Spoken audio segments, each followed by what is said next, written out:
চ্যাংড়া ছেনা দেখলে ওরে বাবরে পিরিত একদম জেগে উঠে পড়ে উপর দিকে। জানো শুয়ে শুয়ে নি একটা কথা ভাবলাম। সিরিয়াল দেখতে দেখতে কি কথা ভেবে ফেলতেছো তুমি?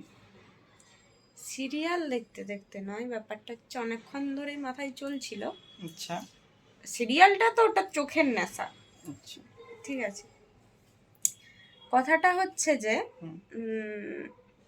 আমি ভাবতেছি একটা কথায়, যে ভালোবাসাটা মানে ভালোবাসাটা কিরকম একটা ব্যাপারটা, মানে ভালোবেসে বিয়ে করাটা এতটা অপরাধ যতটা পরকীয়া করা অপরাধ। মানে ভালোবেসে বিয়ে করাটা বেশি অপরাধ নাকি? মানে আমি একটা কথা বলতেছি যে ধরো আমি তুমি ভালোবেসে বিয়ে করছি, তো পরিস্থিতি অন্যরকম ছিল সেই জন্য মানেনি, মানে মানে ধরো এরকমই কিছু এর জন্য বিয়ে করা হয়েছে।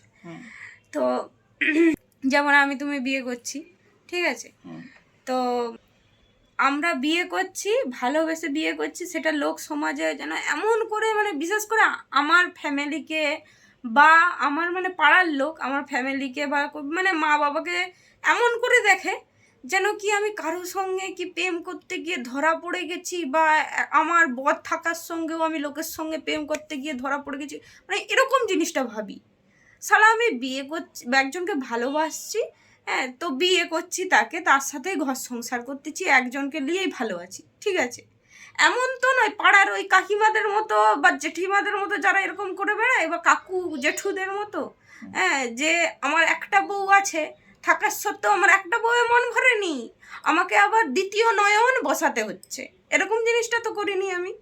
বা আমার পাড়ার যে কাকিমা বা বৌদিরা হয়, ঠিক আছে, আমার স্বামী আছে তাতেও মন ভরেনি, চ্যাংড়া ছেনা দেখলে ওরে বাবরে পিরিত একদম জেগে উঠে পড়ে উপর দিকে।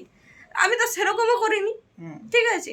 আমি যাকে ভালোবাসছি একজনকেই চোখ দিয়ে দেখছি, একজনকে দেখি আমি তাকেই প্রেমে পড়ে গেছি, বারবার তারই প্রেমে পড়ে যাচ্ছে, আবার উঠেও পড়ে দিচ্ছি, ঠিক আছে। কিন্তু হচ্ছে যে মানে এটা কি ধরনের লজিক? ভালোবেসে বিয়ে করাটা মানে এতটাই অপরাধ মনে হয় পরকীয়াটা করা যতটা আমার মনে হয় কম অপরাধ। মানে পরকীয়া ভালো, কিন্তু ভালোবেসে বিয়ে করা খারাপ। মানে সত্যি ধন্য সমাজ তোমাকে গড়।